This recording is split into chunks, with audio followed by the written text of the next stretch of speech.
Assalamualaikum warahmatullahi wabarakatuh. Hamdan wa syukran lillah, wassalatu wassalamu ala rasulillah Sayyidina wa maulana Muhammad ibn Abdillah wa ala alihi wa ashabihi wa man tabi'ahu ila yaumil qiyamah. Amma ba'd. Fa ya ayyuhal hadirun ittaqullaha haqqa tuqatih wa ta'atih wa la tamutunna illa wa antum muslimun. Alhamdulillah, tidak henti kita panjatkan segala puji dan rasa syukur kepada Allah Subhanahu wa taala yang terus memberikan kepada kita kenikmatan lahiriah batiniyah, kenikmatan hidayah dan juga kenikmatan istiqomah di dalam ibadah. Mudah-mudahan setiap langkah kita bernilai ibadah di hadapannya dan mendapatkan balasan pahala berlimpah di yaumil akhir nanti. Amin ya Allah ya rabbal alamin.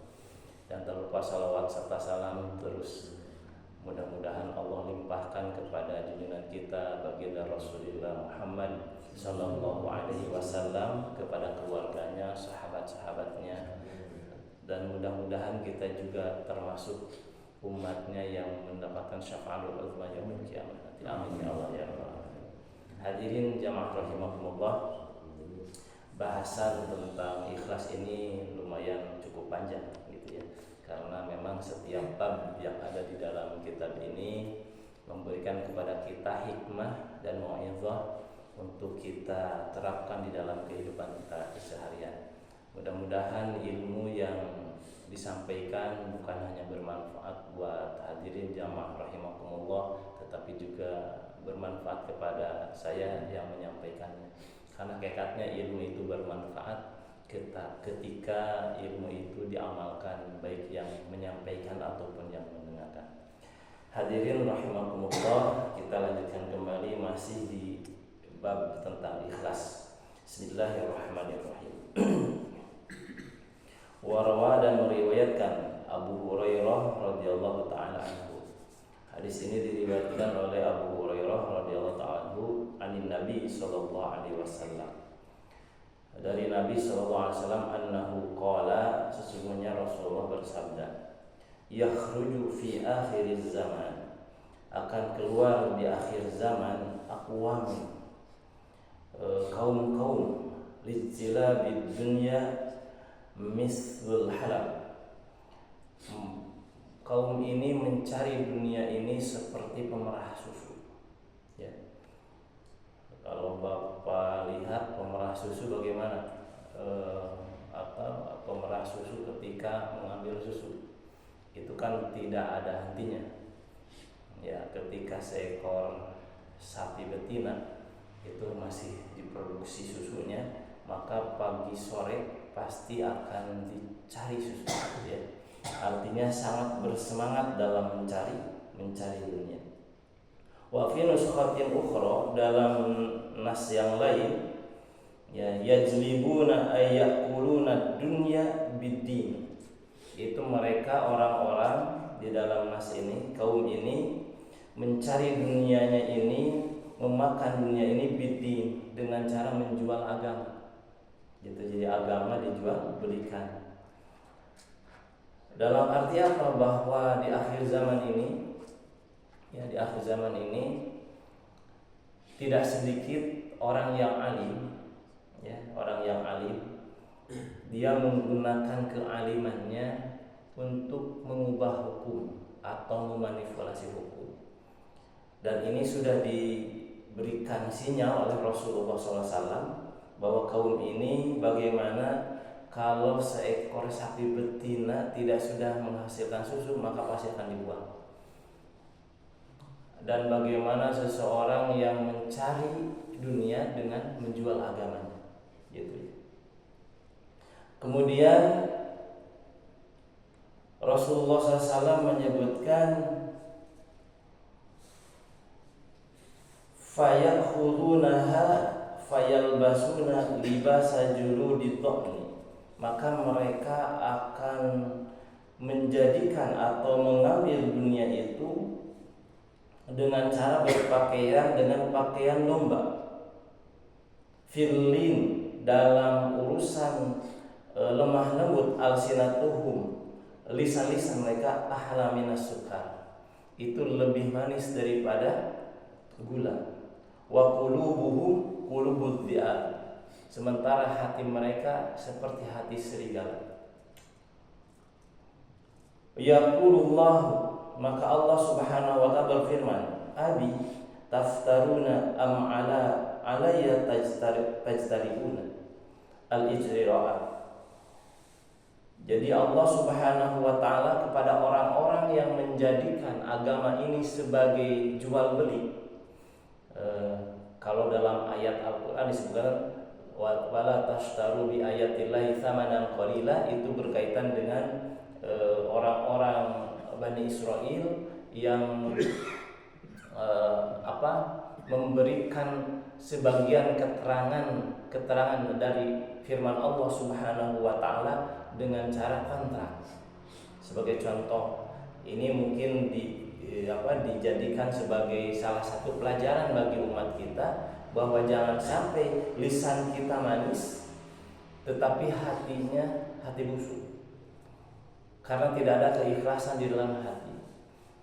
Sebagai contoh seperti ini, mungkin ketika ada seorang awam itu bertanya bagaimana tentang hukum riba misalnya, karena orangnya orang awam, orang yang tidak punya apa-apa dan tidak diharapkan apa-apa darinya, maka hukum itu dijelaskan dengan sedetail-detailnya.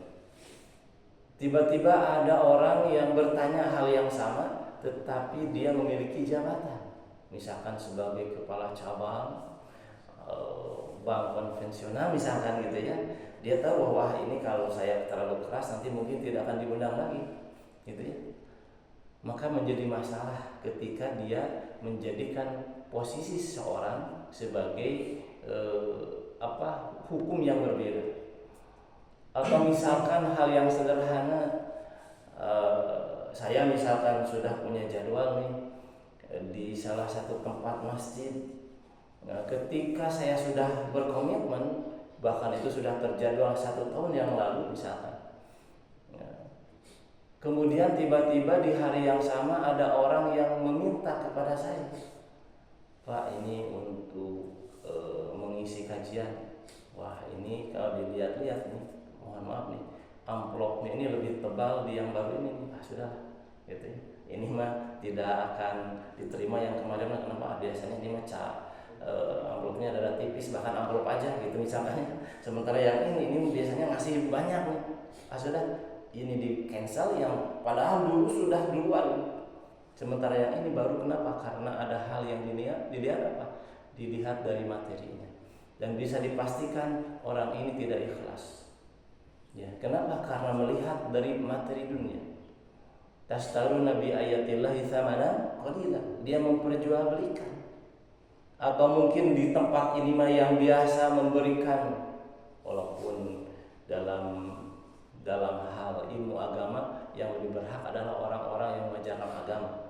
Ya, walaupun keikhlasan dengan nilai ini memang sedikit agak sama gitu ya. Tapi orang-orang yang melihat sesuatu dari hal materi, ya, misalkan saya harusnya jalan di sini hari Senin, ya, tiba-tiba TV One misalnya mengundang saya ke Jakarta untuk ngisi kajian subuh pagi. Wah, sudah yang luar biasa lah, ke sana dulu saya. Ya, saya abaikan hal yang sudah biasa. Kenapa? Karena ada hal lain berurusan dengan dunia yang dia perhatikan, atau tadi menjadi berbeda hukumnya tergantung pada orang yang diajak bicara sesuai jabatan Allah. Maka Allah Subhanahu wa ta'ala untuk orang-orang seperti ini itu akan dikatakan kepadanya, abi taftaruna am alayya tajtariuna ijtira'a, apakah kamu itu hendak menipuku atau melawan kepadaku, kata Allah Subhanahu wa ta'ala, min ghairi tafakkurin wala riwayatin, tanpa berfikir aja bahwa Allah Subhanahu wa ta'ala menjadikan dirinya itu mendapat titipan dari Allah Subhanahu wa ta'ala, bisa beramal, bisa mengamalkan. Itu adalah satu hal yang menjadi amanat bagi dirinya. dan dia hendak menipu Allah Subhanahu wa taala dengan perbuatannya itu. Maka Allah Subhanahu wa taala akan memberikan kepadanya suatu hal. Fabiyya halaftu, maka demi zatku, kata Allah Subhanahu wa taala, aku berjanji, la ub'atsunna, akan aku utus ulaika kepada mereka, fitnatun, sebuah fitnah, tada'ul hakimu al-aqilu fiha hayran, orang-orang yang memiliki kebijaksanaan, yang memiliki akal, itu akan merasa heran dengan kelakuan mereka. Jadi sekarang Pak, kalau kita masih menggunakan hati yang bersih, itu pasti akan merasa kaget gitu ya. Kok ada ya seorang yang punya ahli ilmu melakukan perbuatan itu? Kok ada ya seorang ustadz, kiai, ajengan misalkan yang berbuat hal yang tidak sesuai dengan ajaran agama? Banyak hal yang membuat kita heran. Padahal ini sudah disebutkan oleh Rasulullah SAW, janji Allah Subhanahu wa taala ketika seseorang yang diberikan oleh Allah amanah ilmu dan dia menjadikan ilmunya ini sebagai jual beli dalam urusan dunia. Jadi sebagai apa? Sebagai hasil perahan aja. Tidak ada berdampak kepada kehidupannya, tidak ada hikmah yang bisa diamalkannya dari ilmu yang dimilikinya. Kenapa? Karena ilmunya hanya digunakan sebagai alat mencari dunia saja. Na'udzubillah. Nah, maka kita berdoa kepada Allah Subhanahu wa taala ya, diberikan ilmu yang bermanfaat. Di antara ciri ilmu yang bermanfaat adalah ilmu yang diamalkan dengan penuh keikhlasan kepada Allah Subhanahu wa taala. Sebagaimana di pertemuan sebelumnya, di antara hal yang akan bermanfaat adalah ketika kita beramal dan amal kita dengan sungguh-sungguh dan kesungguhan kita dibarengi dengan keikhlasan kepada Allah Subhanahu wa taala. Hadirin jamaah rahimakumullah. Kemudian warawa Waqi' dan meriwayatkan Imam Waqi' an Sufyan an Habib an Abi Shalih qala, dari Abi Shalih beliau berkata, ja'a rajulun ila Nabi sallallahu alaihi wasallam, bahwa suatu ketika datang seorang laki-laki kepada Nabi sallallahu alaihi wasallam, faqala, kemudian bertanya, ya Rasulullah, wahai Rasulullah, anni, sesungguhnya aku, a'malu al-amal, aku melakukan sebuah amal, fa asirruhu, dan aku merahasiakan amal itu. Kemudian apa? Fayattali'u alaihi, kemudian amal itu diketahui, fayu'jibuni dzalika ilayya fihi, maka aku merasa bangga, aku merasa takjub dengan amal yang aku lakukan itu. Afihi ajrun. Nah, maka orang ini bertanya kepada Rasulullah SAW, saya takut cenah ya Rasulullah, ketika saya beramal saya sudah rahasiakan, tapi tiba-tiba orang itu tahu dengan amal saya ini. Nah, dan saya merasa bahwa ketika saya merahasiakan amal ini, kemudian tanpa saya beritahukan ke orang lain, kemudian orang lain tahu tentang amal ini, dan saya merasa bangga, merasa senang dengan pengetahuan orang terhadap amal saya ini. Maka orang ini bertanya, apakah ada pahala dari yang saya lakukan ini? Qala, maka Rasulullah SAW menjawab, laka fihi ajrul sirri wa ajrul alaniyati. Jadi awalnya adalah dia merahasiakan sesuatu yang diawali dengan keikhlasan, maka tidak akan batal pahalanya. Maka kata Nabi, bagimu pahala ketika rahasia dan pahala ketika diketahui nampak di hadapan orang. Dan jadi hadir rahimakumullah, ketika amal kita didasari dengan keikhlasan, insya Allah apa yang menjadi rahasia kita itu oleh Allah ketika diketahui oleh orang lain maka tidak menjadi batal. Berbeda dengan orang yang dari awal dia berniat amalnya ini untuk mencari selain dari Allah Subhanahu wa taala. Ya, seperti halnya kita kita misalkannya bersedekah tanpa ada yang tahu, kemudian tiba-tiba ada yang muji, ternyata bapak ya yang selama ini. Tiba-tiba saya kan tadinya nggak mau diketahui, tapi tiba-tiba saya merasa ya mudah-mudahan apa yang menjadi kebaikan saya ini diterima oleh Allah, dan ternyata Rasul tidak membatalkan pahalanya. Kenapa? Karena manusiawi ketika seorang bangga dengan kebaikannya tanpa menghilangkan keikhlasannya kepada Allah Subhanahu wa Ta'ala. Nanti setelahnya akan dijelaskan bagaimana Rasulullah SAW menjadikan orang-orang yang seperti ini mendapatkan kebahagiaan dan pahala sirrinya, rahasianya, sembunyi-sembunyinya, dan pahala ketika nampak abangnya ini. Qala al-Faqih, berkata Imam al-Faqih Abu Lais As-Samarqandi rahimahullah ta'ala, makna dari apa yang disampaikan barusan adalah annahu yattali'u ala amalihi, bahwa sesungguhnya terbukanya amal seseorang itu wa yaqtadi bihi, dan diikuti amal itu oleh orang lain, falahu ajrani, maka baginya adalah 2 pahala. Ajrun li amalihi, yaitu pahala untuk dia beramal terhadap dirinya, wa ajrun lil iqtida'i bihi, dan pahala bagi orang yang mengikutinya. Kama qala Nabi sallallahu alaihi wasallam, sebagaimana sabda Rasulullah SAW, ya man sanna sunnatan hasanatan, barang siapa yang melakukan sebuah sunnah, sebuah amal yang baik, falahu ajruha, maka baginya pahala dari amalnya itu, wa ajru man amila biha, dan pahala orang yang beramal dengan amal itu, ila yaumil qiyamati, sampai hari kiamat. Wa man sanna sunnatan sayyi'atan, dan barang siapa yang melakukan suatu amal kejelekan, fa alaihi wizruha wa wizru man amila biha ila yaumil qiyamah, dan dosa juga orang yang mengikutinya hingga yaumil qiyamah. Maka ada yang disebut dengan amal jariyah, ada yang disebut dengan dosa jariyah, dan ini berlaku, Pak. Ya, berlaku untuk siapapun. Maka ketika kita menjadikan diri kita orang yang menginspirasi orang lain untuk beramal soleh, maka insya Allah amal kita tidak dikurangi sedikit pun, dan orang yang beramal mengikuti contoh dari kita, inspirasi dari kita, maka setiap orang yang beramal karena terinspirasi oleh kebaikan kita, itu pahalanya sampai ke kita. Ya, jadi jangan sampai menganggap remeh suatu kebaikan sedikit pun, karena bisa jadi orang lain yang mencontoh kebaikan kita, ya, itu akan ngalir pahalanya ke kita.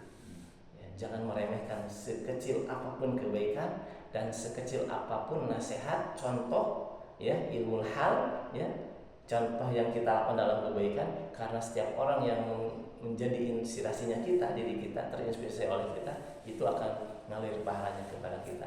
Begitu juga sebaliknya, orang yang terinspirasi kejahatannya oleh kita, maka setiap dosa yang mereka lakukan itu mengalir dosanya kepada kita. Sampai kapan? Sampai orang ini tobat, atau sampai kita mengingatkan dia untuk bertobat. Maka menurut riwayat, ya, bahwa setiap dosa pembunuhan itu mengalir dosanya kepada Qabil, karena pembunuhan pertama dilakukan oleh Qabil, putranya Nabi Adam alaihissalam. Jangan sampai kita iseng-iseng, misalkan, ya kan sekarang suka ada ya orang-orang yang gaje, kalau sekarang bilangnya yang gak jelas, ada anak-anak kecil gitu ya, tiba-tiba nih ngerokok ini, cobaan gitu ya, tiba-tiba anak kecil nggak tahu anak siapa itu, diajarin merokok, diajarin hal-hal yang negatif, kemudian dia terus melakukannya, maka na'udzubillah, dosanya kalau dia mengajarkan sesuatu yang tidak baik akan ngalir terus kepada dirinya. Sampai kapan? Ya sampai dia berhenti melakukan dosa itu, atau sampai kita kembalikan kepada aslinya, kita nasihati. Makanya tidak sedikit orang-orang yang mohon maaf mantan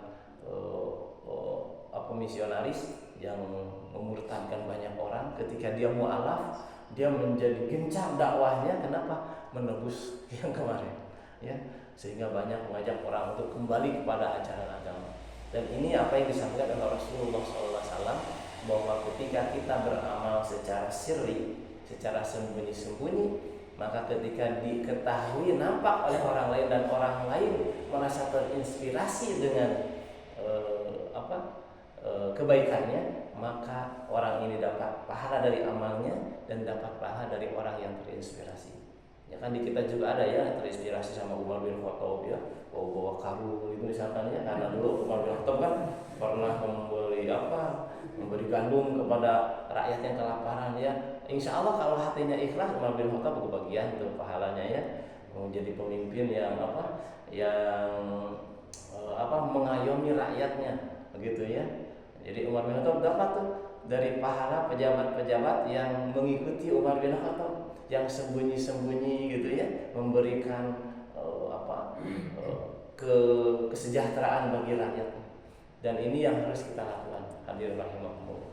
Ya, terutama saya yang mengajak hadirin bapak-bapak rahimakumullah untuk senantiasa berbuat kebaikan dilandasi dengan keikhlasan kepada Allah Subhanahu wa taala. Dan di antara hikmah kata Nabi SAW, kita harus punya dari para ulama mengikuti contoh Rasulullah SAW, kita harus punya satu amal yang menjadi keunggulan kita, rahasia kita, hanya kita dan Allah yang tahu.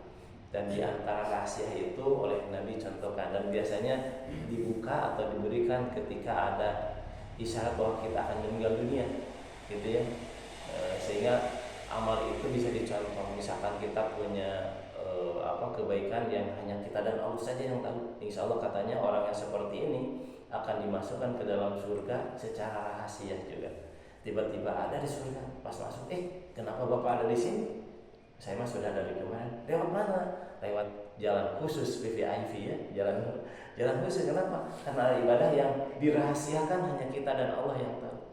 Bagaimana Rasulullah punya kebiasaan bahwa setiap pagi Rasulullah ketika di Madinah itu memberikan makan seorang Yahudi buta, pengemis Yahudi buta, dan itu hanya diketahui ketika beliau meninggal dunia. Dan itu pun ditanya oleh sahabat Abu Bakar kepada istrinya Siti Aisyah radhiyallahu anha, apakah ada amal yang Rasul lakukan dan aku tidak lakukan?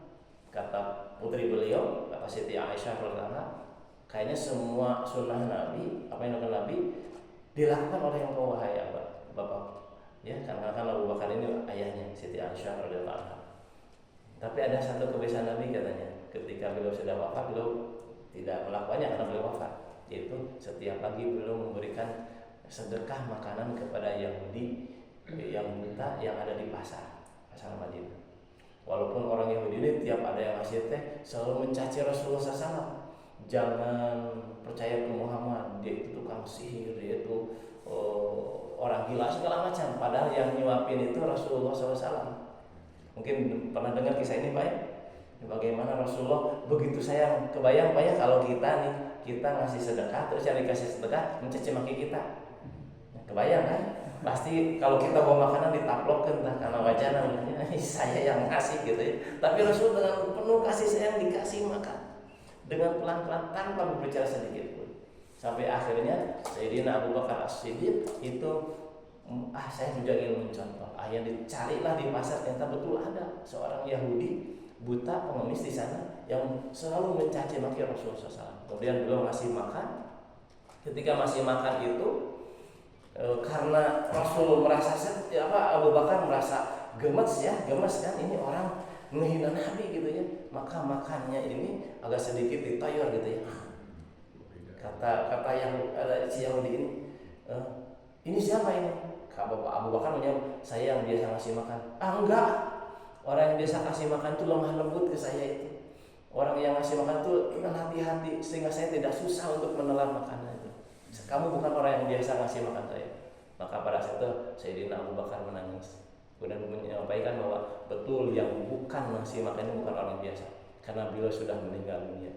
Siapa dia orangnya? Dia adalah Rasulullah SAW Muhammad. Dia menangis.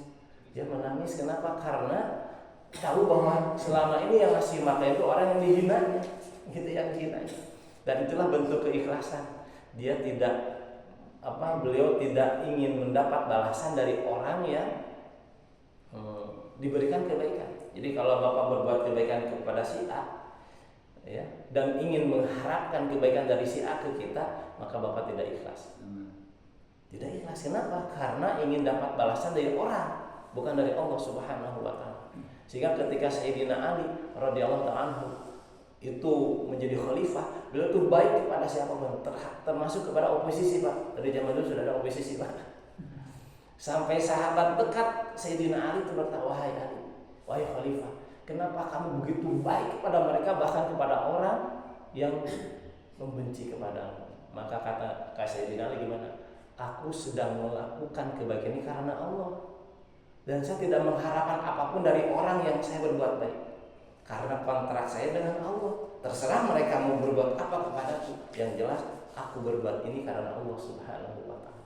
Dan itulah keikhlasan. Ya, tidak berharap Bapak misalkan sekarang ke anak kasih biaya dan segala macam, berharap anak membalas kebaikan kita, maka Bapak tidak ikhlas dalam mendidik, mengayomi atau mengamalkan amanah Allah. Ya, tidak ikhlas. Karena kita mah kontraknya harus dengan Allah. Apapun yang orang lakukan kepada kita, bahkan orang yang berbuat baik kepada kita, jangan sampai kita mengharap kebaikan dari orang yang kita berbuat baik, sehingga kita tidak ikhlas. Mudah-mudahan Allah Subhanahu wa taala senantiasa memberikan keikhlasan kepada kita, sehingga amal yang kita lakukan bernilai di hadapan Allah Subhanahu wa taala dan bisa mendapatkan balasan pahalanya di sisi Allah Subhanahu wa taala.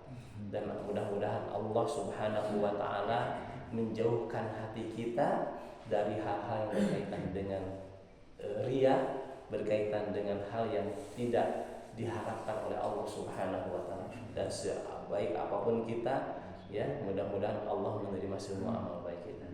Dan jangan remehkan sekecil apapun kebaikan. Mudah-mudahan ada orang yang terinspirasi dengan kebaikan kita, sehingga kita mendapatkan aliran pahala dari orang yang terinspirasi dengan kita.